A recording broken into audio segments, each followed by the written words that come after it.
ગુજરાતના નાયબ મુખ્યમંત્રી બિલડીની મુલાકાત લેશે. બિલડી અનેક સુવિધાઓથી વંચિત છે, જે ધ્યાને લેશે નાયબ મુખ્યમંત્રી.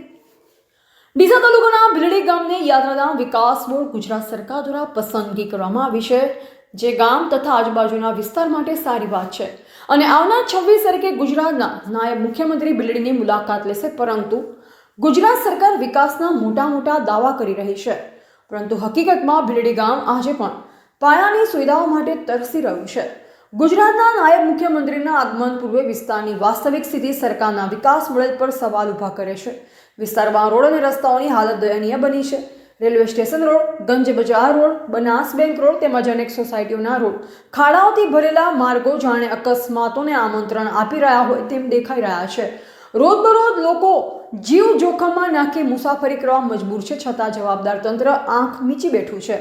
ભાજપ સરકારને આટલા વર્ષો વીતવા છતાં ગામમાં યોગ્ય બસ સ્ટેન્ડ ન હોવું એ શાસન પ્રશાસનની નિષ્ફળતાનું જીવતું ઉદાહરણ છે. મુસાફરોને તડકામાં બળવું પડે છે તો વરસાદમાં ભીંજાવું પડે છે. વૃદ્ધો, મહિલાઓ અને વિદ્યાર્થીઓ માટે કોઈ સુવિધા ઉપલબ્ધ નથી.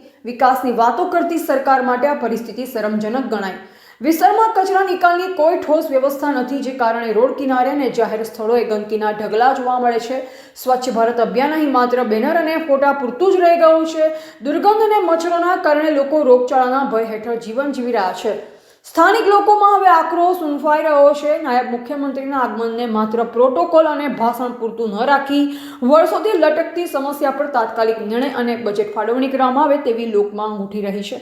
નહીં તો સરકારના વિકાસના દાવાઓ ખાલી દેખાવ અને જાહેરાત પૂરતા સાબિત થશે. જીગર ચાવડા, ભીલડી.